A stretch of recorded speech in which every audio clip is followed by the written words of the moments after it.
Welcome, everyone. I'm going to give people a couple of seconds to join. I see that people are joining from the attendee list. So thank you so much to everyone who's joining again and keeps joining us on a weekly basis. And welcome to the new people who are joining this series for the first time. My name is Sabrina Paganoni. I'm the co-principal investigator of the HEALEY ALS Platform Trial, and I'm joined today by Alison and Catherine, who are our patient navigation team, who are available also to answer your calls and emails outside of these webinars as well. So to start, let's go to the next slide.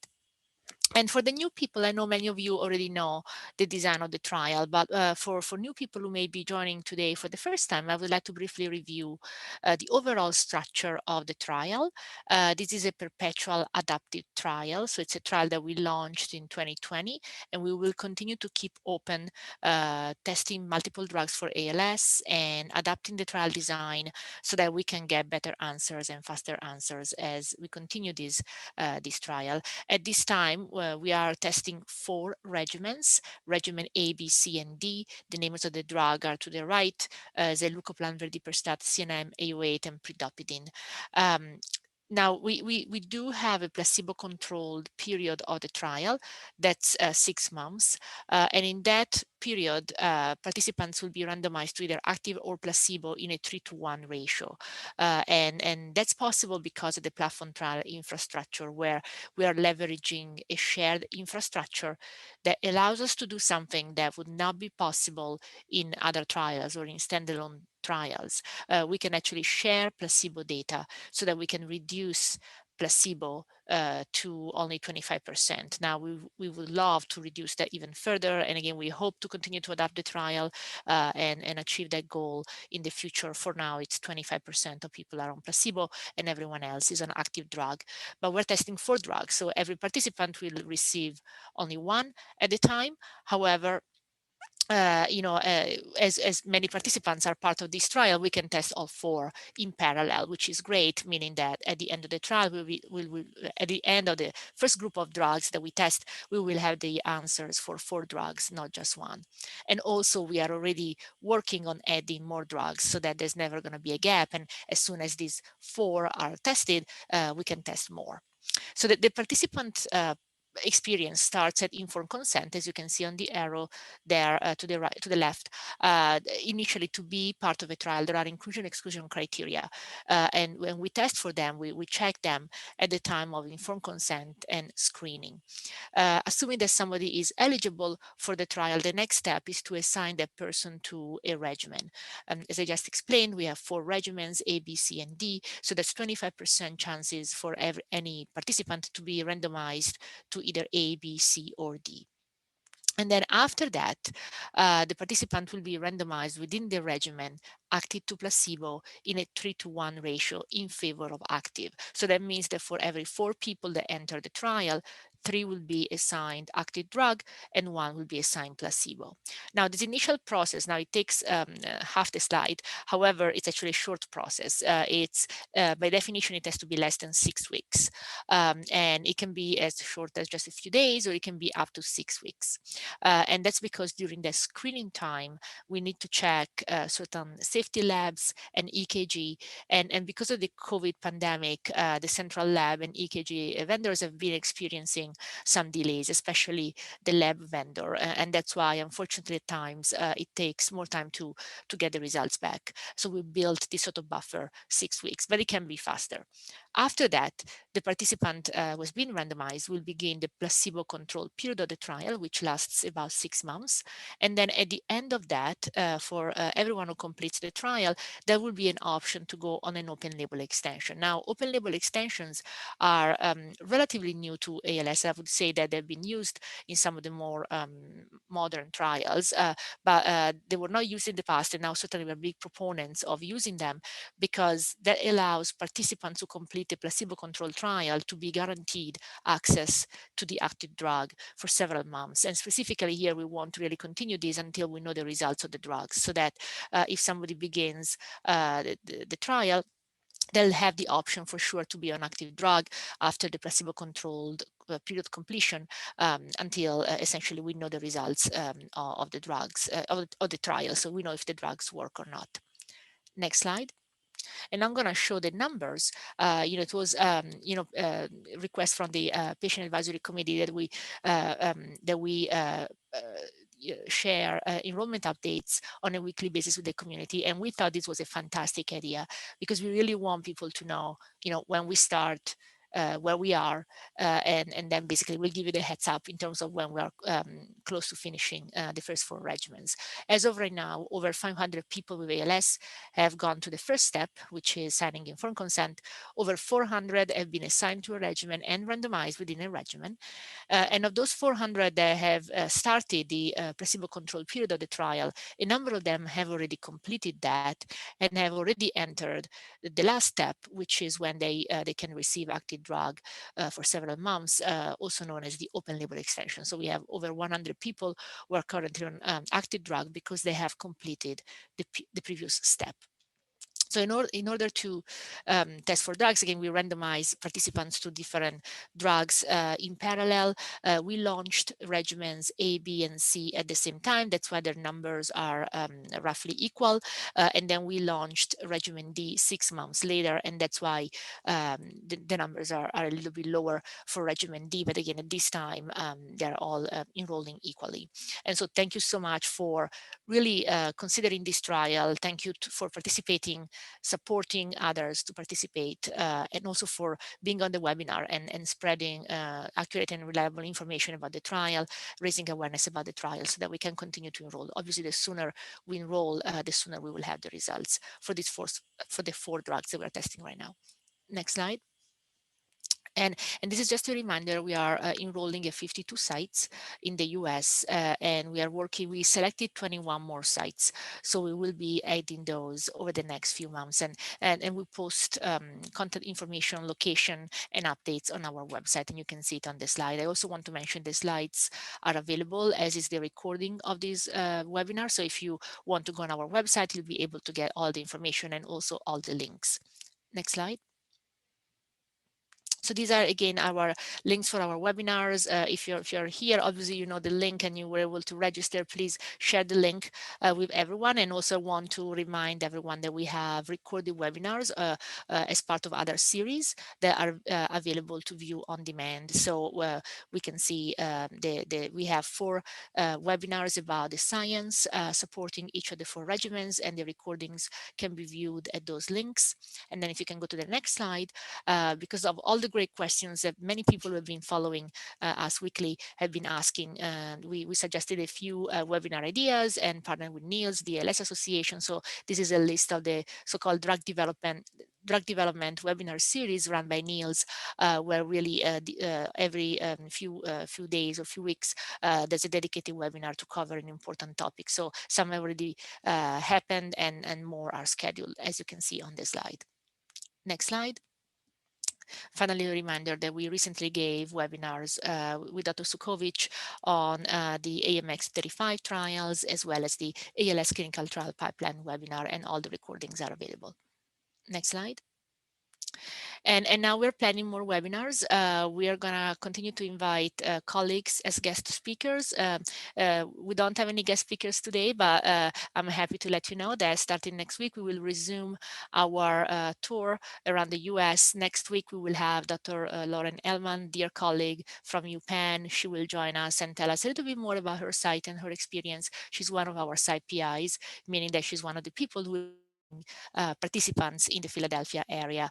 We already had 3 of our colleagues previously, and it was really nice to hear from them, hear their experience, all from different states, different cities, and really provide a local flavor and really more information about what they're doing at their site. So join us next week with Dr. Elman, and then we are creating a schedule through the summer to have other guest speakers with us and present their own site.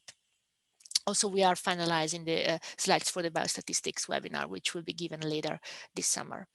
Last but not least, I would like to invite Catherine and Alison to say hi. They are our patient navigation team, and they're available to answer your questions at any time. And maybe, Catherine, do you want to tell us a little bit more about what you do as a patient navigator? Sure. So I'm excited to see we've got 60 participants here, and some of you I might know already, so hello if we've spoken.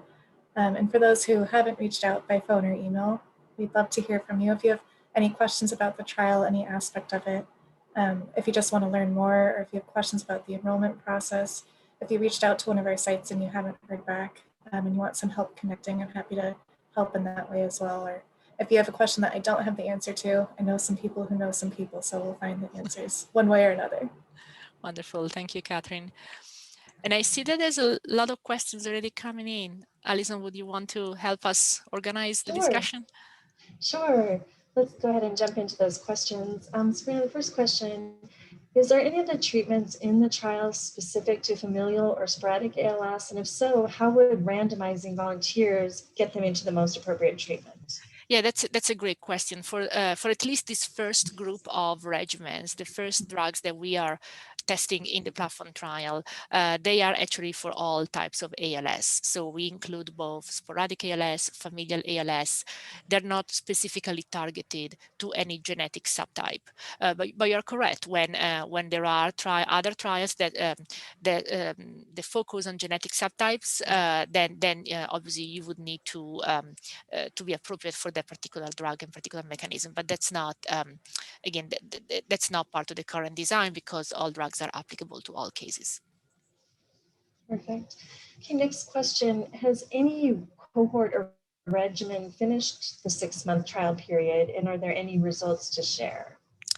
So we haven't finished enrollment. I would say that once we enroll all participants in the first 3 trials, so we expect the first 3, A, B, and C, to finish at the same time because they were launched at the same time, and we assign equally to each of the 3. D is slightly behind just because it was started 6 months later. But basically, for the first 3, the day that we enroll the last participant on all 3, then we can really project out the day when we will have the results for all 3. And that's because essentially the time in the trial is predetermined. And so the data, what's really still unknown is how long it's going to take us to enroll. Enrollment is going great. Actually, I have to say, thank you so much to everyone for helping us with that. But obviously, we will be able to kind of start the clock and really know when we're going to have the final results for the first 3 regimens on the day that we enroll the last person. Okay, we have a couple of questions that I think are related, but I'm not quite sure, so I'm going to ask it in both ways. There's a question of when is it possible to join the trial? And second question, how are patients selected for the trial? So I'm not sure if by possible it means when the sites are available or if it's an Right. eligibility question. Right. So I would say that both are tied to the relationship with a site. So we have many sites. We have 52 sites, but again, we're adding more. So I would say that the first step is to connect with a site, and obviously a site that's geographically accessible to that particular person, and begin the conversation to see when they would have a spot available. Catherine, who's on the line, can also help you, as she just mentioned earlier. She's available to take questions and requests and help people connect to the nearest site. So essentially, the site will keep sort of like a database of people that are interested, and then they will call them based on their availability. I would say that obviously we hope to enroll as many people as possible at every site. Different sites are different. Different sites have different resources. So if they only have, for example, one coordinator, then they wouldn't be able to enroll more than, for example, one person per week or every month, depending on the setup of the clinic. Other sites have more coordinators, and so they can enroll faster. So we are really working hard with sites to try to increase their capacity, but essentially starts with the call and the relationship with the site.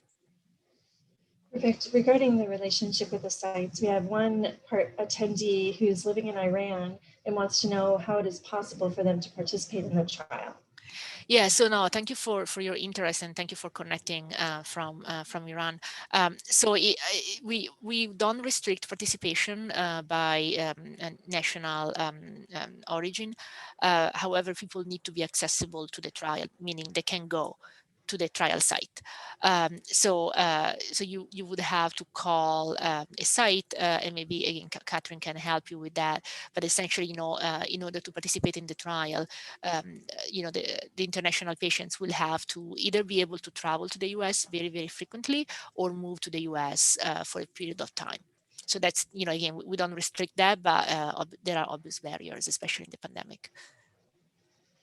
Perfect. And is the same criteria for entry into the platform trial across the sites? Is it the same entry criteria? Absolutely. Yeah, by definition, it has to be the same.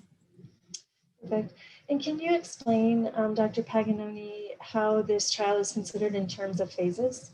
Yeah, this is considered a late stage trial, meaning in the 2 to 3 area.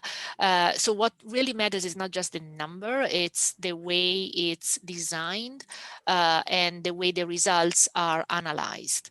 And as maybe we explained on this webinar, I think in the past, so when we met with the FDA, we had several meetings, and again, the trial is designed so that should there be very robust results, the trial could be used as a phase 3 trial to support the registration of a new drug as a single unique trial. So the design is particularly robust. Now, obviously, the results need to be robust to support a new drug, but the design is such that it could serve as a phase 3 trial, actually the unique pivotal trial for registration of a new drug. Okay, so very good question. If there are 112 people on the open label extension, does that mean that they've completed the 6 months? And if so, are results available? So you're correct, 112 people completed the 6 months. However, by design for all clinical trials, one cannot analyze the results until all people have finished. So in other words, we are targeting 160 people per regimen, and we cannot analyze each regimen until all of those finish the 6 months of follow-up. So we cannot analyze results individually, basically. If ALS onset is more than 2 years ago, can people qualify for this trial? Yes, this trial actually has broader inclusion criteria than other trials, and it's 3 years. So the mark is 3 years instead of 2. As you may know, many other trials have a 2-year cutoff. We can enroll a broader population. So general question for you, if somebody is interested in the trial, where do they start? Which website should they start at? How do they begin the process? Great question. So I would say 2 things, in terms of the website, the website with all the list of names and sites that we showed earlier, and you can find the email address for all the sites. But then I would also really highly recommend contacting Catherine so that she can explain the process. And I believe the person who is asking is also international. And so I would say that, again, being able to travel to the US would be key. And also it would be key to also ensure that you have clinical care while in the US, because obviously, you don't want to be left without that. And I think to add to that, on the HEALEY Platform Trial website, there is a new section called What to Expect in the Trial Process. So you can click on the links there and follow through the entire process of expressing interest all the way through open label extension. Actually, thank you, Alison, for saying that.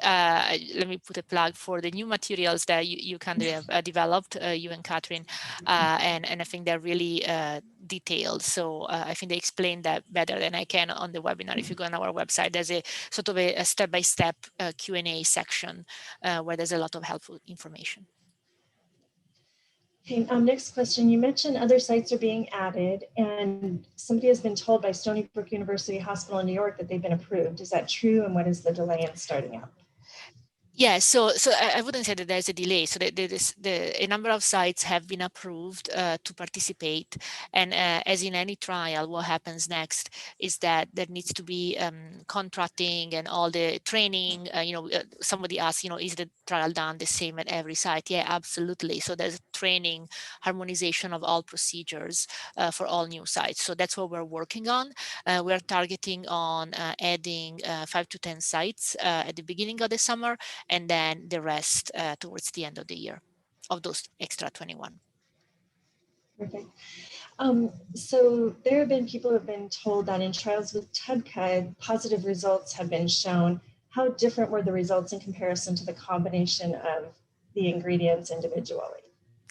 Yes, I think you're referring to a small trial of TATCA alone that was done a few years ago.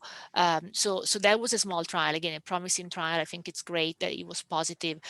Incidentally, there was also a small trial of phenylbutyrate alone, again, many years ago, and that was also kind of promising. So it's good that each of those was positive, supporting the rationale of the use of each compound. But those were very small trials, so they cannot be directly compared to the center trial or the Amx035 trial, which is completely different, much bigger, longer, like we much more characterized outcomes compared to the other small trials from before. So I don't think they can be compared. Thank you. Next question, why are there time limits post-onset to participate? I would expect the functional score to be a more important criteria. That's a great question. And actually, that's one of the topics that we really want to fully develop with our statisticians when they come and we have the biostatistics series. So the time since onset or all other inclusion-exclusion criteria for that matter that are part of the trial have been carefully selected with input from many, including the patient community, with the goal of being the most efficient in terms of the time that it takes to test the drugs and the number of people that it would take to test the drugs. If we create those criteria, specifically including time since onset, then we can target a more homogeneous population. And having a more homogeneous population means unfortunately leaving people that have slow progression and very onset a long time ago. That means that they will be excluded. However, that means that the trial will proceed faster, and then if we get the answers faster, then we can approve the drugs for everyone, not just for the people who participated in the trial. So I think it's a delicate balance between access but also speed of development, because ultimately we really want to develop the drugs as fast as possible and make them available to everyone. And in all the simulations, all the testing on previous clinical trial databases, it's not the functional score that matters, it's time since onset.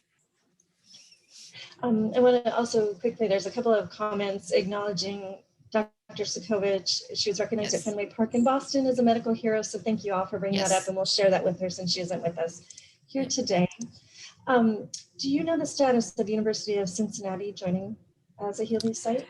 I don't have exact start dates because, again, for all the new sites, we are working through the training and all the certification processes. As soon as we have those kind of, they're more fully developed, we'll be able to announce. We will add all the names of the sites to our website. But again, we want to get a little bit closer so that we can have time to focus on the training and certification first. Okay.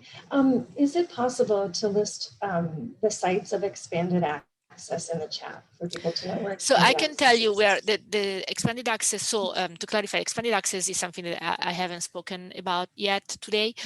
We spoke about it in previous weekly webinars, and they are a separate program, but they are a companion to the platform trial. So they're not, the goal of the expanded access program is not to test the efficacy of the drug, but is to provide access to the drug for the people who were not eligible for the trial itself.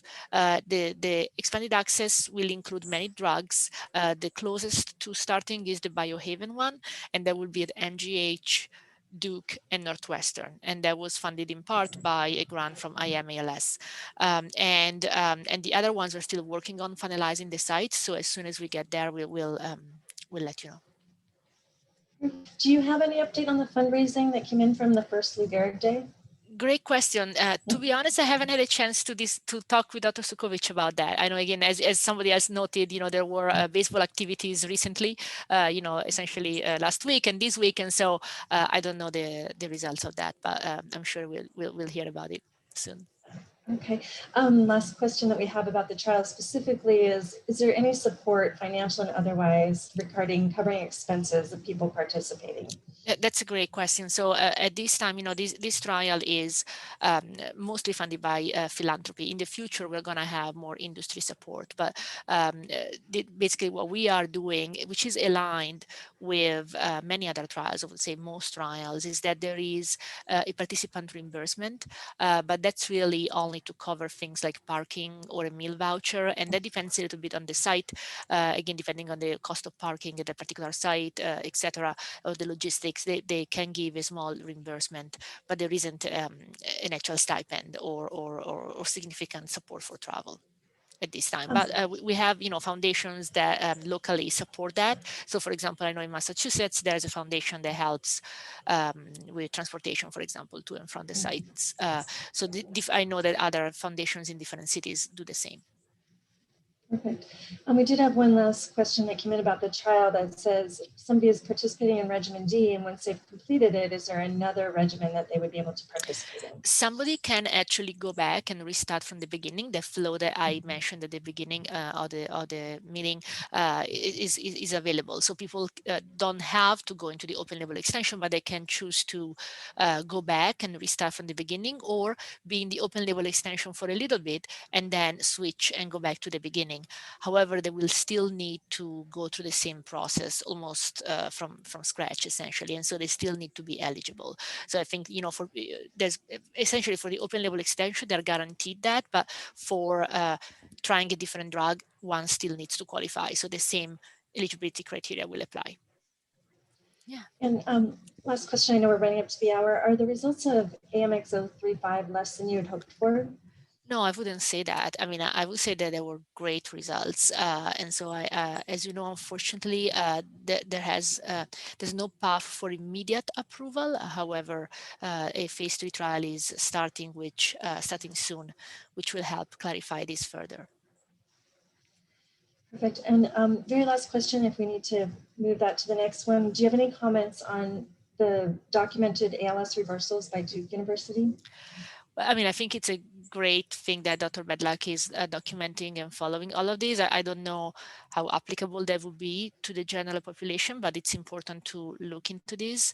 And I'm so glad that Dr. Bedlack will be one of our guest speakers actually coming up, I think in July. So we'll make sure to, once we confirm all the guest speakers, we could maybe list the schedule so that people can come. And obviously many of our site PIs, site investigators also have their own sort of scientific interest, and specifically for Dr. Bedlack, obviously the ALS Reversal project is one of them. So I think we could maybe list all the speakers on our website and in our social media postings, so that people know how to target their attendance also when we have speakers with special expertise. And very excited that Dr. Bedlack will join us. So make sure to attend that and ask the question again.